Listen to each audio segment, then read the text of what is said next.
Pemirsa, konferensi Persatuan Wartawan Indonesia Kabupaten Aceh Tenggara resmi dilaksanakan di kantor PWI setempat pada Kamis 10 Maret 2022. Konferensi PWI Agara kali ini mengangkat tema membangun sinergitas menuju PWI maju bermartabat dan profesional.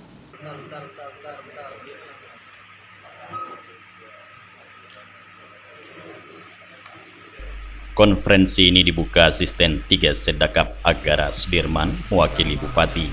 Turut hadir dalam acara ini Ketua PWI Aceh Nasir Nurdin dan perwakilan unsur Forkopimda Agara.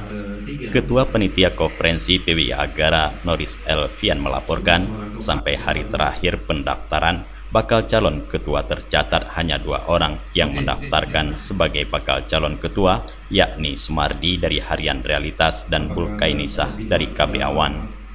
Setelah seremonial pembukaan, langsung dilanjutkan sidang pleno beragendakan pengesahan quorum, pengesahan tatib, pernyataan kesediaan bakal calon, penetapan bakal calon menjadi calon, dan penyampaian visi dan misi. Persidangan dipimpin tim SC dari pengurus PWI Provinsi Aceh dengan komposisi Azwani Awi Ketua, dibantu 2 anggota yaitu M. Nazar Ahadi dan Reza Gunawan. Pemilihan Ketua PWI Aceh Tenggara dimulai pada pukul 13.30 WIB. Di pemilihan putaran pertama, masing-masing calon memperoleh 2 suara, sehingga pemilihan harus dilakukan 2 putaran. Pada pemilihan putaran kedua, PWI Aceh menggunakan hak suaranya, sehingga hasil pemilihan Ketua PWI Aceh Tenggara, Sumardi unggul dengan 3 suara dan Bulkaini mendapatkan 2 suara. Program kedepannya kita akan berbenah untuk kemajuan PWI. Artinya mungkin selama ini ada masih kekurangan, maka di dalam kekurangan itu akan kita tingkatkan kembali supaya organisasi ini baik di Aceh Tenggara ini supaya bisa lebih berwibawa dan bermartabat.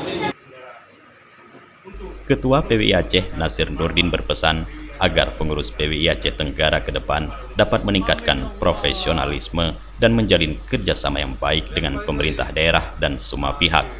Ini adalah pemilihan ketua baru untuk periode 2022-2025. Alhamdulillah dari 2 bakal calon ketua yang muncul dari forum, akhirnya dalam proses pemilihan terpilih Saudara Sumardi sebagai ketua terpilih untuk periode 3 tahun ke depan, menggantikan yang sudah selama ini memimpin PWI Aceh Tenggara, Saudara Bulkaini, dan kita harapkan ke depan bisa bersinergi. Dari Aceh Tenggara, Tim Liputan Aceh TV melaporkan.